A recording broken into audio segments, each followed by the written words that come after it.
So here we go. This poem is called Sardines.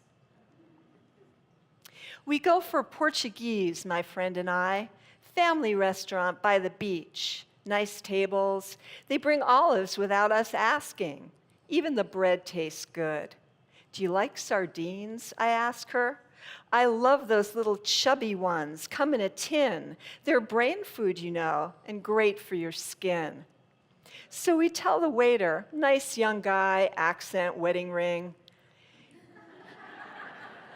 He delivers us 3 huge sardines, not looking like any we've ever seen, tails like fireplace brushes. We tackle these shining fish, open them, remove their delicate spines, fork out the salty meat, concentrate on each morsel. Careful not to swallow the fragile splinters like warnings on our tongues. Start to talk. What's new? Our boys, all grown, spit out what we don't trust. Bones, words. Seen it all, haven't we? If only we knew then. A sharp fragment sliding down my throat. Remember our trip to Catalina? We lost them in the soda machine room. Mine was only 3, for God's sake. We were frantic. Hotel people running around, walkie-talkies. I'm chewing faster, choking on pieces of fish face. My friend watching. It's the wholeness of the sardine really turns me off, she says, pushing her plate as I scoop out the second eyeball, slip it into my mouth. It's the wholeness that excites me. Skin, guts, brains.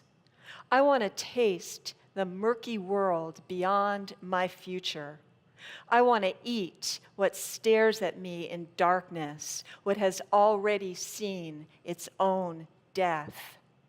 And when the waiter asks if we want dessert, if there will be anything else, I tell him yes. More eyes, please. I want to eat more eyes.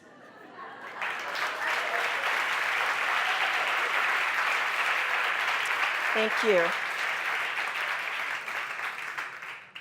Well, all you LA nasty women. How many of you miss Loehmann's? Well, I mean, to me it was like a museum. I would go there just to look in the back room. And as we all know about Loehmann's, the trade-off of getting a $400,000 Givenchy dress for $29.99 was that you had to try it on in front of everybody in a dressing room. So this poem I wrote after a trip to Loehmann's one day, and I read it now for you. True story. It's called Boob Job. Trying on clothes in the back room of Loehmann's, a stranger invites me to feel her breasts. A stranger trying on dresses that don't fit, and I can see her breasts are larger than they want to be. And she can see I'm watching. Asks me to help zip her up, and I struggle to pull her in, smooth out her sunburned skin, tug, ask her to shake herself in. She tells me she just got them. Didn't know they'd come out so big. Isn't sure she likes them. Not even her husband cares. He's not a breast man, she says. He's an ass man, but I'm not going to get an ass job. Good, I say. Because how do you even get an ass job? Do you want to feel them, she asks. And I do. So I do. And they feel like bean bags you'd throw at a clown's face at a party. I squeeze them both at the same time. cup my hands underneath them. She says, go ahead, squeeze some more. It's not sexual. Aren't they heavy? I don't want to have them around every day. Her nipples, headlights, staring into the dressing room mirror, red scars around their circumferences, angry circles I want to run my finger around. You should have seen them before I had them lifted. They were long, drooping points. Couldn't stand to look at them anymore. Can I see yours? So I show her. So small, hers could eat mine alive.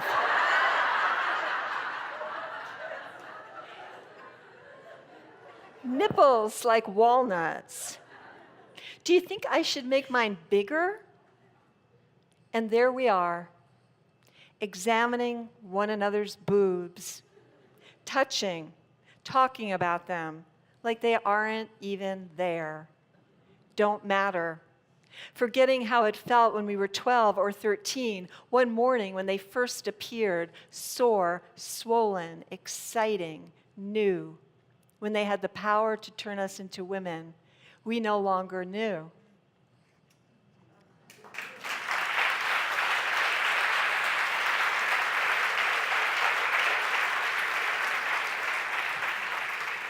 So the joy of poetry for me, both writing it and reading it, is when that turn happens in a poem. You know, you think you're going in one direction, the poem is funny, the poem is trotting along all by itself, and then suddenly out of nowhere, it takes this turn. It's like, wait. You know, this is bumming me out. I thought it was going to be a funny poem. But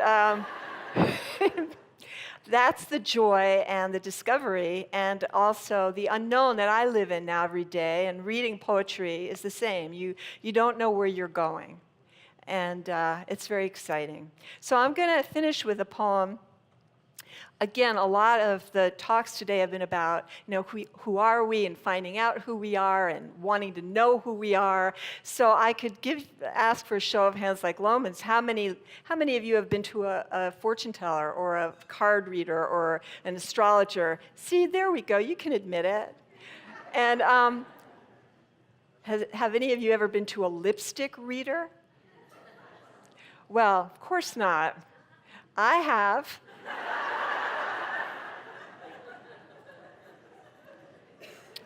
Lipstick reading.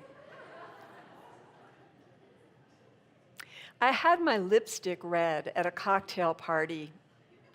Had to apply, then kiss a glossy index card as if it was the love of my life. I kissed the slick paper open-mouthed, the imprint of my lips like a song. My lipstick color is heroin, purple with an undercurrent of blush, a hue that shows no remorse. Even the reader is fooled, thinks I'm an impulsive romantic, willing to fly to Paris on a whim. You'll try anything, he told me, because your lips are parted.